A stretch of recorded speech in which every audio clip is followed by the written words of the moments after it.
the founder I have to become. When I decided to become a startup founder, I didn't just step into a new role. I stepped into a transformation. I wasn't taking a job. I was becoming someone entirely different. To build something from nothing, I had to turn into a version of myself that probably wouldn't fit, or even function, anywhere else. In most other professional settings, the traits I've developed might be seen as too intense, too relentless, too unreasonable. But in the startup world, they're not just accepted, they're necessary. As a first-time founder, I quickly realized I had to change. I couldn't be the person who needed safety or sought approval. There was no boss to tell me if I was on the right path, no structure to catch me when I fell.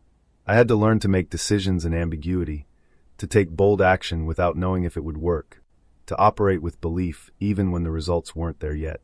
I had to develop an obsession, one that often felt irrational. I had to be willing to work with fewer resources than made sense, chase a vision no one else could see yet, and keep going long after the easy motivation wore off. In the corporate world, the version of me I've become might have been seen as too chaotic, too uncertain, too risky.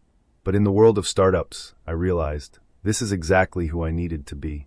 Startups don't reward balance, they reward unreasonable commitment. They don't respond to titles or credentials, they respond to grit and speed. And they certainly don't wait for you to feel ready.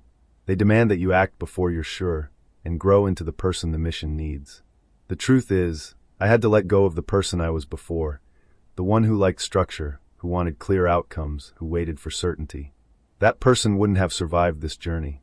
And honestly, they wouldn't have built much of anything either. This path has demanded more of me than I ever expected. But it's also revealed parts of me I didn't know existed. I'm not just building Shareyaar now. I'm building a new version of myself. One that only makes sense in this strange, volatile world of startups. So if you're just starting out, or even just thinking about it, I'll ask you what I had to ask myself. Are you ready to change? Because that's where it truly begins. Ready to explore more real, reflective founder lessons? Subscribe to Founder's Journey, Making Progress. Your next insight might be the turning point your startup needs. Thank you for being part of my journey. I hope you enjoyed this content and found it valuable. If you did, don't forget to subscribe to the channel and share it with your network to spread the inspiration. Your support means the world. Thank you.